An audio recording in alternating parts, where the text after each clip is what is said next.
Well, good evening and welcome to Wide Awake News. It's Monday, so it's time for the Alternative Energy Hour. I want to welcome all the viewers in the chat room. I appreciate you coming by and participating. And for those of you who might like to participate at a different level, we will probably be willing to take phone calls in the last half of the show tonight, so you might want to jot down that 877-342-6673 phone number, as we may just have time to entertain some comments from the chat room in the second half of the show. Please, I don't expect to be taking phone calls until after the second break.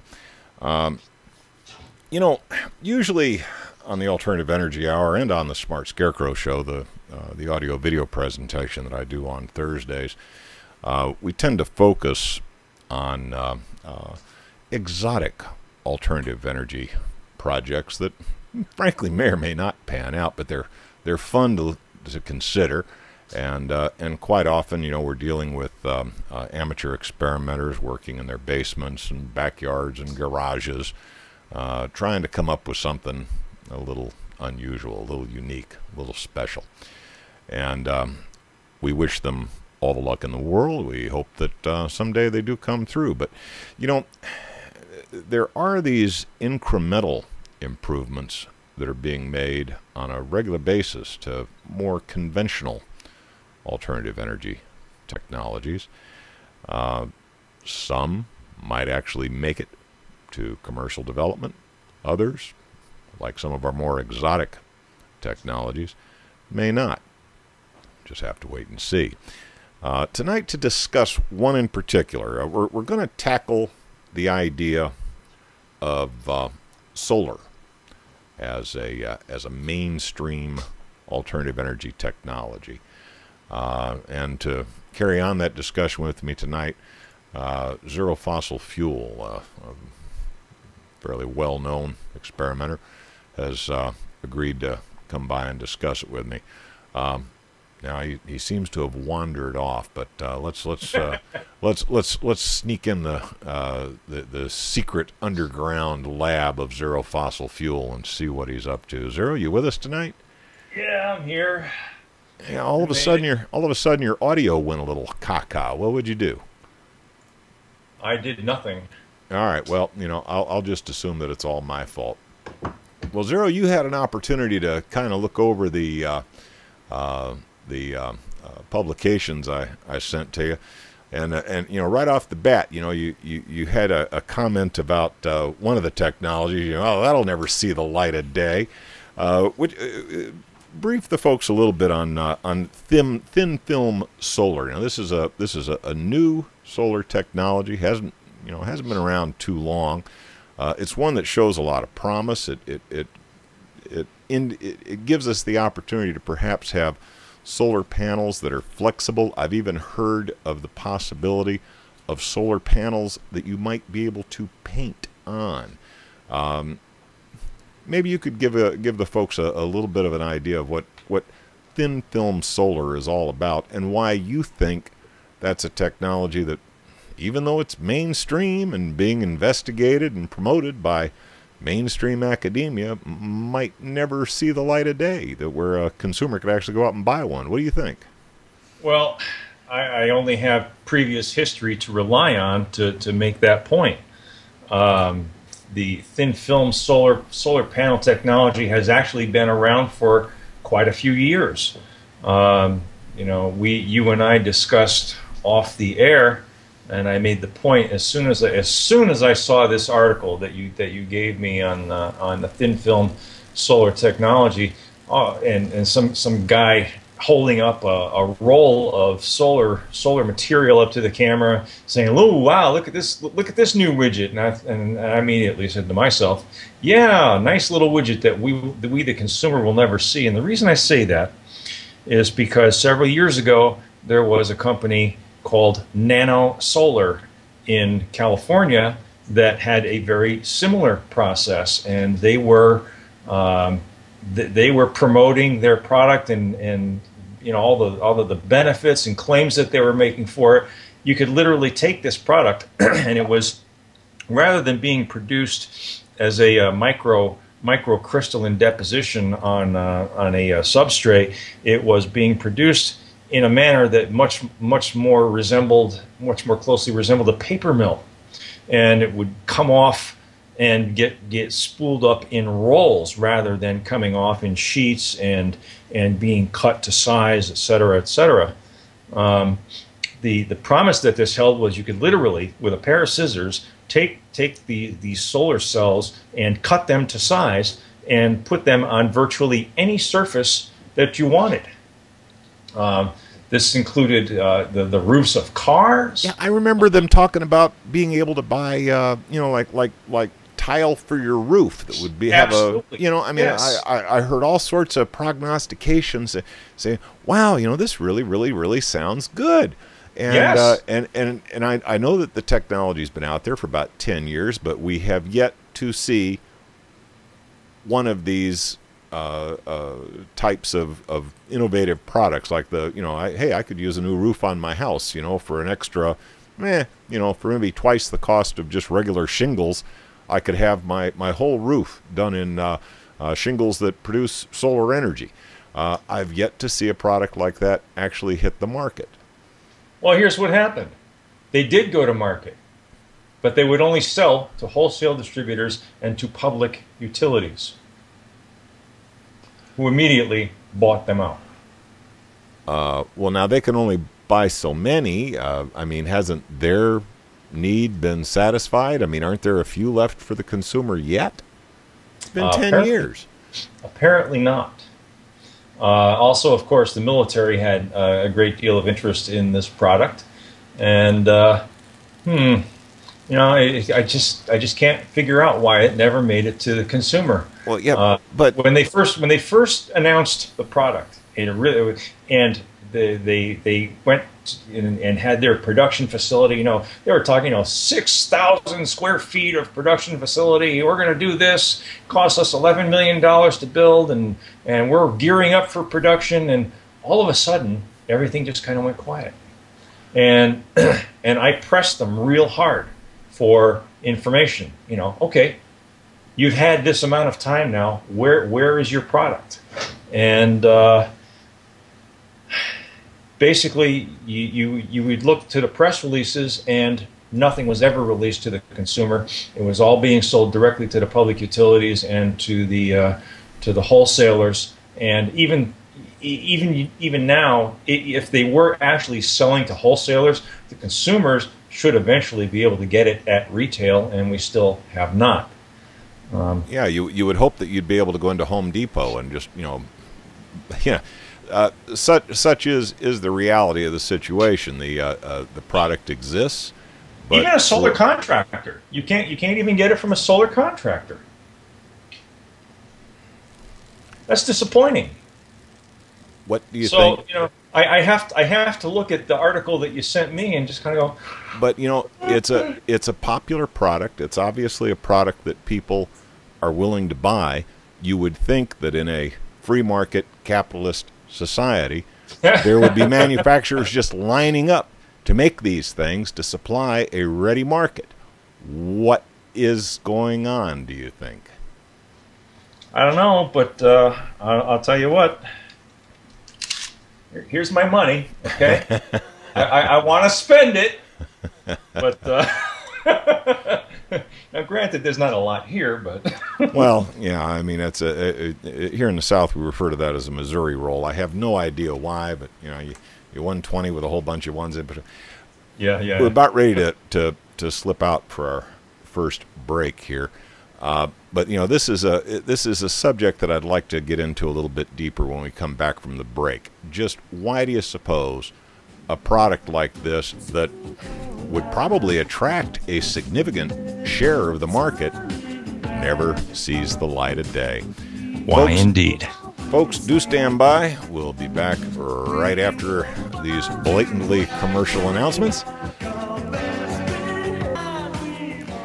And we are back from our first break from the evening, and My guest tonight is ZeroFossilFuel, and we're discussing some mainstream alternative energy technologies that we think may or may not actually make it into the marketplace. And you know, Zero, while we were in the break, you said something that kind of struck me wrong. You said there's not enough profitability in some of these devices to make it interesting for manufacturers to get involved. I mean, well, the problem is when you get into direct distribution to the consumer, you end up with a lot of you'll ultimately end up with competition from other vendors, and you know, it doesn't matter if you have a patent on it or not. The Chinese will reverse engineer it, and they're going to enter the marketplace and compete against you with your own product, and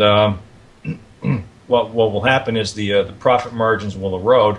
Whereas if you can sell to the government, and you can sell to the military, you can be guaranteed a premium for everything that you sell them. We pay that through our tax dollars, and you can call me a conspiracy theorist or whatever you want, but that's essentially the track history, and that's how it works in our, quote, free market society, end quote. Well, you know, the government can only buy so many of these things, and of course, if I was a manufacturer and I got a big, fat, juicy government contract that was going to consume my entire production run for, you know, a year or 2 or 3 years, whatever might be required for me to recoup my initial development costs. Now, you know, and this is the thing that, you know, there's a lot of people out there who say, oh, you know, energy ought to be free this and free that, but when you stop and think about it, the guy who gears up and makes a, you know, produces a plant to manufacture this stuff and then gets distribution in place that makes sure the stuff gets from where he's manufacturing it to where the consumer is going to buy it. In our economic system, there are significant costs involved in doing that. A lot of them are capital intensive. You got to put a lot of money in up front before you start seeing any sort of a revenue stream.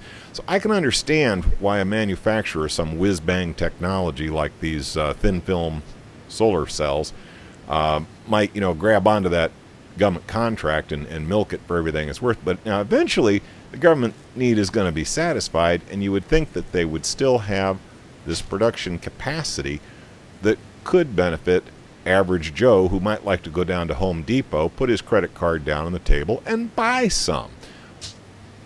What is the critical element here that's stopping the consumer from being able to get some of these more advanced solar technologies? Is it that they haven't yet started making money on the stuff they're selling us now? What is it, do you think? I would almost ask you, Gary, to answer that question for me.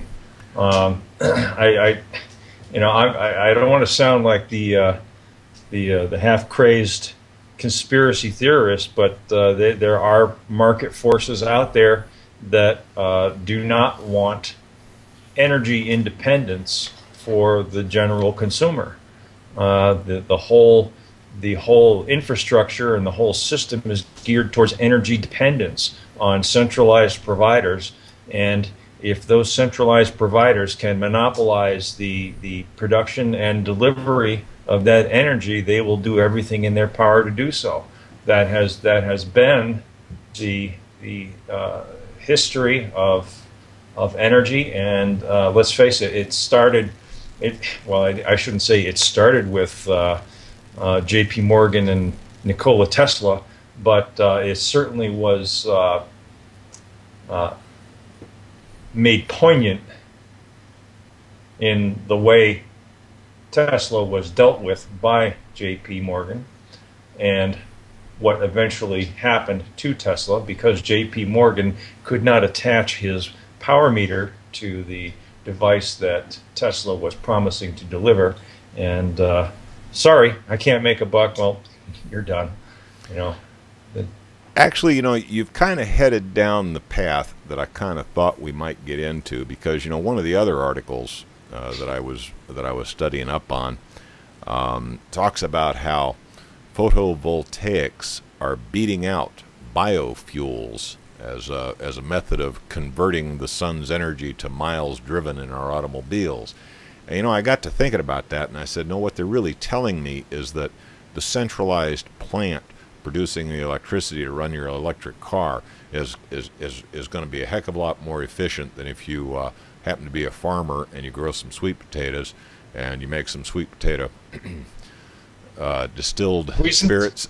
Yeah. Right. keep the small farmer down on the farm instead of producing a consumable beverage that might also run his tractor. What do you think? Oh, I would never consume my rocket fuel. You would never consume. You put too much work into that stuff to actually put it in a, you know, to burn it up in an engine. I mean, if you're going to put that kind of effort into something, you know, I can think of better uses. But fact remains, biofuels. There are techniques for making biofuels that sort of give some people kind of an energy independent way of living. I mean, we've had guests on my show who were playing with that a little bit, using vegetable oil processing to run in their diesel cars. So we've seen that. We know that Spirinator. Sure, and we know that alcohol can be used in cars, and we know that, well, you know, there's some boys up in the Shenandoah Valley that I frequent. Needless to say, we're going to have to continue this part of the discussion. Oh, already? Well, you know, that was a short segment. You know, we had a short one there, but when we come back, I think we've got about a 10-12 minute segment where we can discuss this in a little bit more depth. And when we do come back, I will invite participants from the audience to avail themselves of that toll-free number to interact with Zero and I.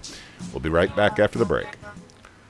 Alrighty, and we are at the halfway point already. You know, one of the nice things about, you know, filling in for me on a night like tonight, Zero, is that, you know, we do have, you know, this show goes so darn fast that you may still make it to the liquor store in time tonight. I'm not sure. But to the chat room audience, those who are listening and watching live, I have put the toll-free number right smack dab over my face. It's 877-342-6673.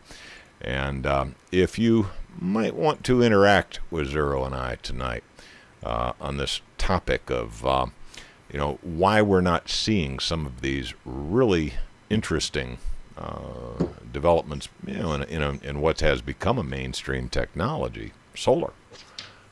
Why isn't this stuff making it into the marketplace? And I think Zero kind of hit on it. I really think he did. I think it might have to do with that profit motivation. You know, we do live in a capitalist society, and those who gots quite often wants to gots more. And centralizing control over the distribution of energy has proven to be a very profitable technique for a long time. And the idea of energy independence, where average Joe might have enough solar panels on his roof to supply the needs of his home, there are those out there who seem to think that that might not be in the national interest of the United States of America. Zero, you want to pick up on that argument and take it to another level? In the national interest of the United States of America. I mean, that is why we're running around the world blowing up brown people, right? Is in the national interest of the United States. Certainly. I mean, if we decentralize power, then there's no reason to go around killing anybody, and we can't have that, can we? Well, you know, blowing up brown people does seem to be the hobby of the United States of late, you know, and it seems that's also a very profitable endeavor. So, you know, we blow them back into the Stone Age, or further into the Stone Age than they already are, and then we kind of squat on their stuff, and that seems to be a profit motivation. You know, could that be solved by energy independence? Well, I think it will be solved by you and I and people like us who are in our garages working for energy independence in a manner that would allow every person who has access to the information to replicate it on their own, because we certainly cannot wait for the system as it is established right now to provide it for us. There is no incentive for them to do that for us, and the only change will come as a result of our efforts and sharing our knowledge freely, so that the other people can become energy independent on their own. You touched on using solar to create biofuels that people can then use to become energy independent, even despite the fact that it is not quite as efficient as direct electrical conversion using photovoltaic. Despite that fact, it is a home brew technology that can be replicated in literally a home brew technology. In the garage. Yes, absolutely.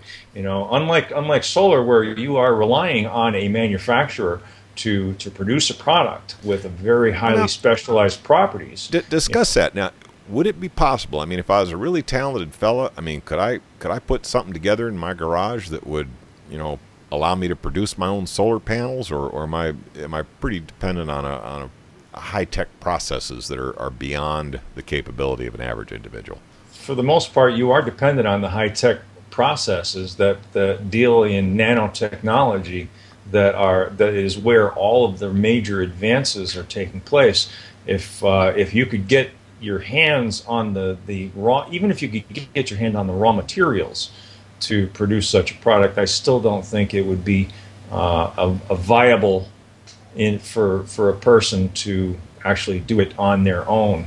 That's unfortunate, but that's the reality. You know, it's really up to us. But if I got my hands on a rather large steel container and some plumbing fixtures and some coils and some barrels and so forth, and maybe I had access to plant material that contained a high volume of sugars, you know, a talented country boy could probably, you know, produce at least 100 octane, if not 140. So that might actually be a technology that an individual could have under their control, unlike the manufacturer of solar panels. That's exactly correct. Fuel-grade ethanol is not out of the reach of the average garage experimenter. Fuel-grade biodiesel is not out of the grasp of the average garage experimenter. So they have the ability to produce those fuels, to produce power from those fuels. So even though it might not be quite as efficient a process as the direct conversion of sunlight into electricity via a solar cell, its availability offsets that. So if you know, if I was looking to prepare myself for an eventual, I don't know, zombie apocalypse or whatever might happen, I mean, would the ability to produce fuel-grade alcohol, would that technology be something that I should probably be investigating as a possibility? I mean, what do you think? Well, look at me. I'm investigating the production of hydrogen in a rocket stove, because it burns wood so efficiently that it produces no smoke at all, only steam and carbon dioxide. So that is your, you know, Zero. You do have bragging rights. That is your latest project, your rocket stove that's heating your underground secret laboratory there.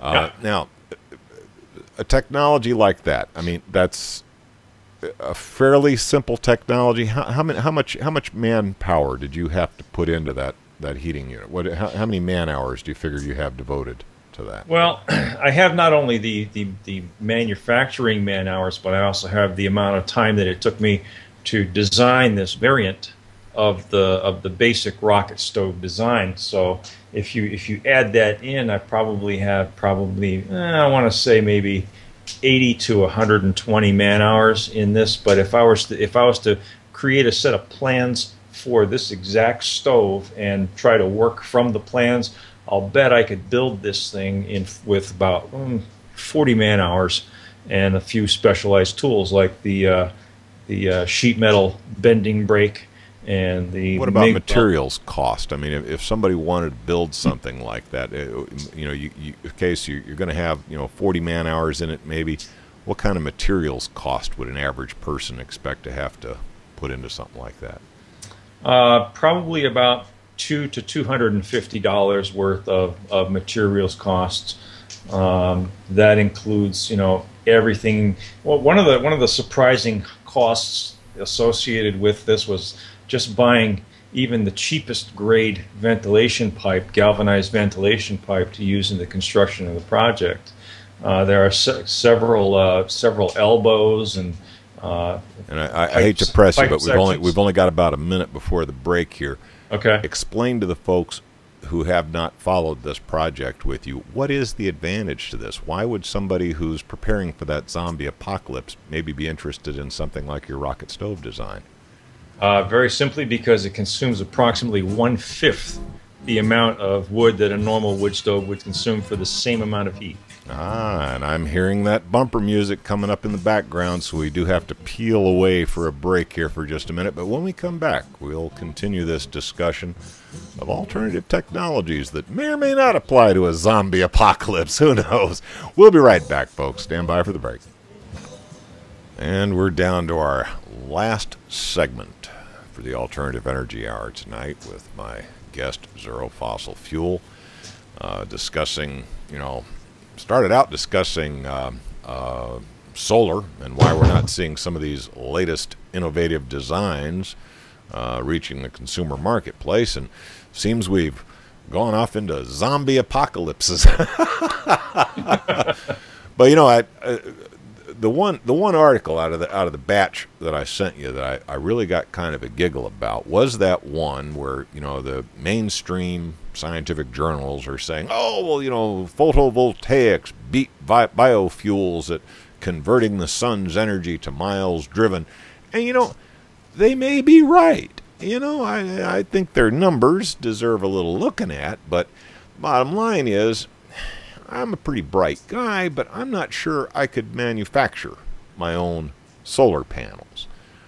I happen to know that the techniques for manufacturing fuel-grade ethanol are well within my abilities.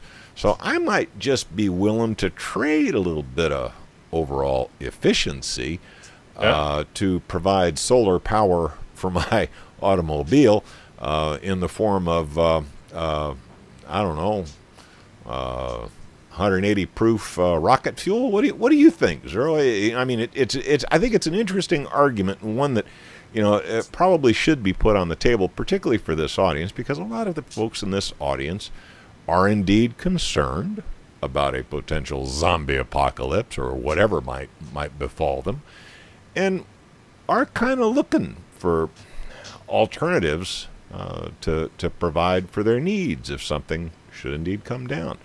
What do you think? You're absolutely correct, and it's not just limited to fuel grade ethanol or biodiesel. Look at wood gas.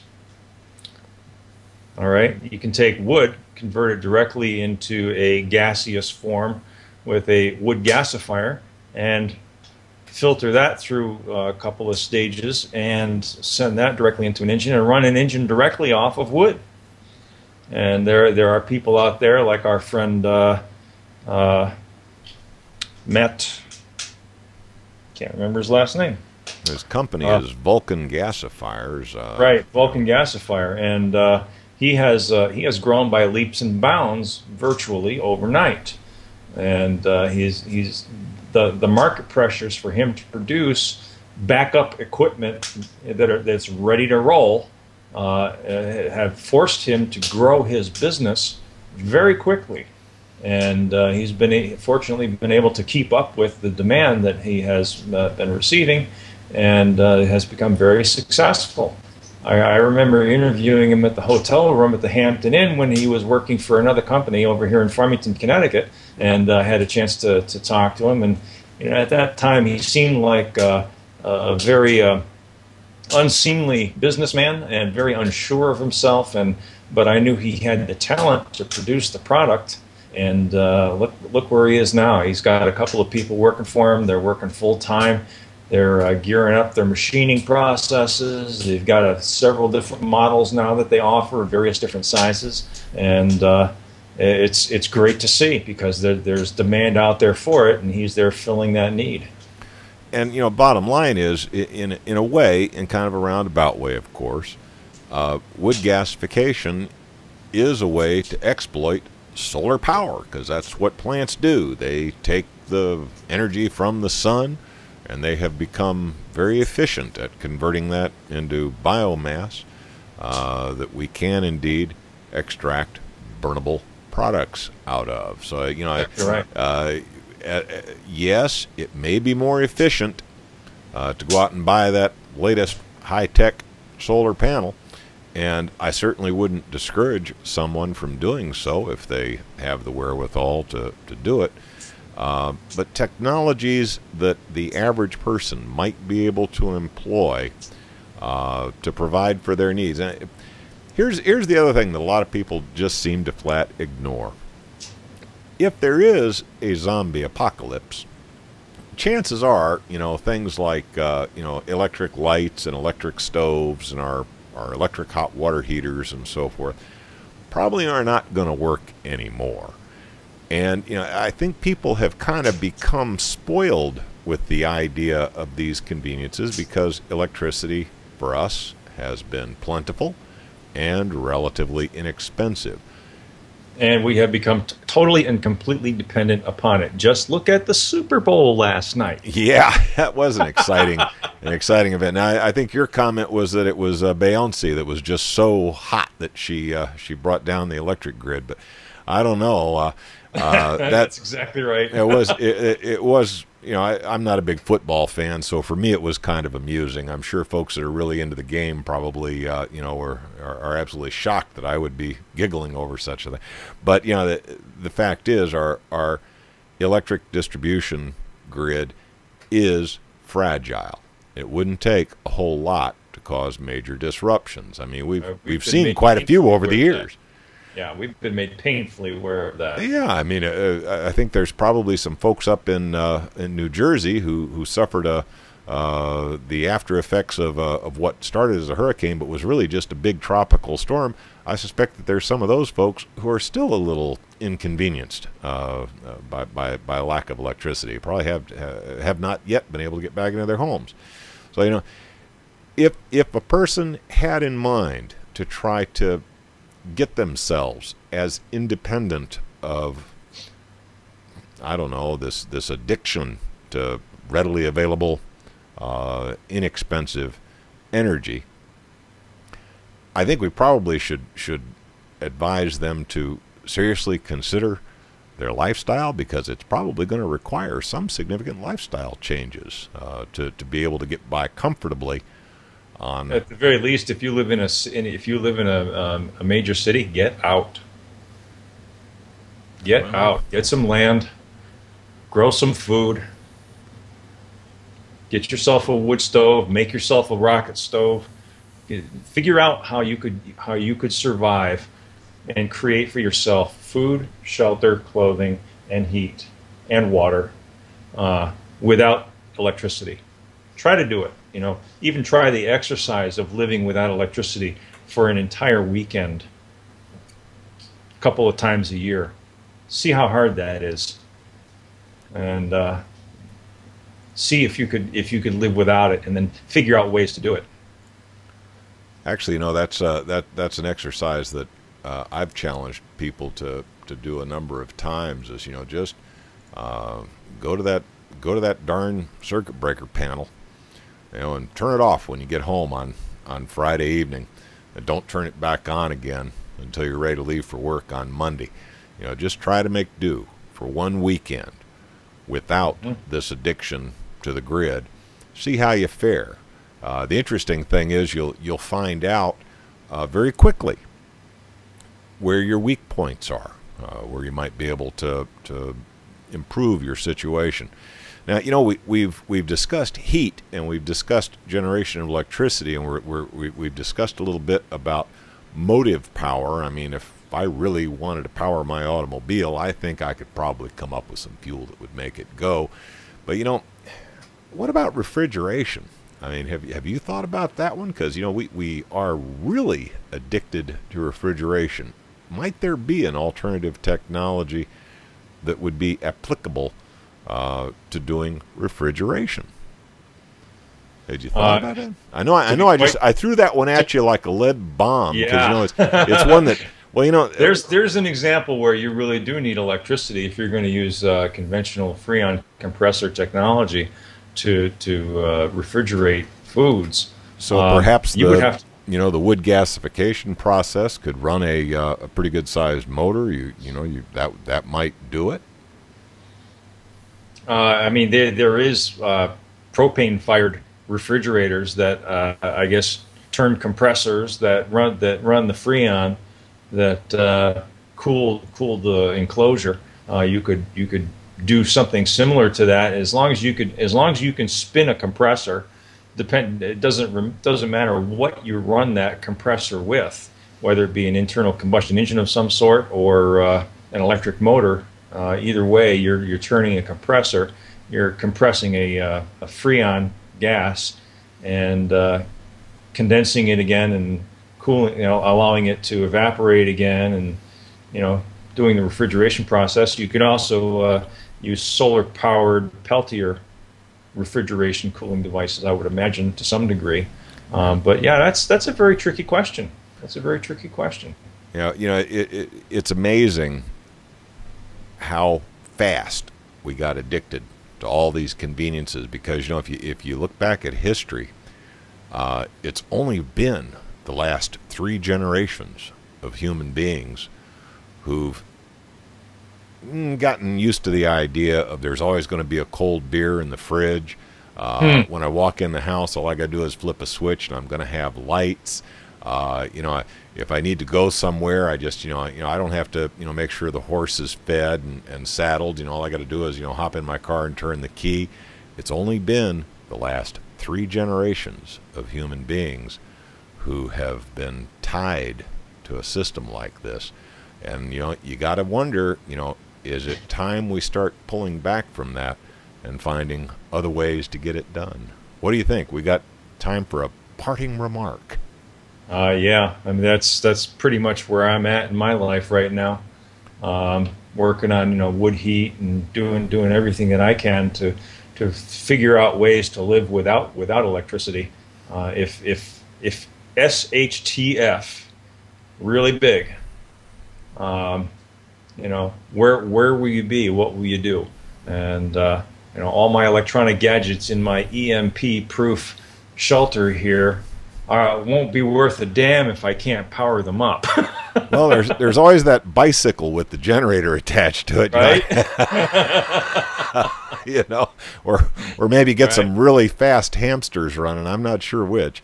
But Zero Fossil Fuel, I want to thank you so much for pitch hitting for me tonight and coming and being my guest. It was a pleasure. I hope the discussion was interesting to the audience. Say goodbye, Zero. We're about ready to blow out of here. Bye, Zero. We're ready to blow out of here. All right, folks, that's it for the Alternative Energy Hour for this week. I hope you will stand by for after the break, because I'm going to have Charlie McGrath and his guest on right after these commercial announcements. Please do stand by.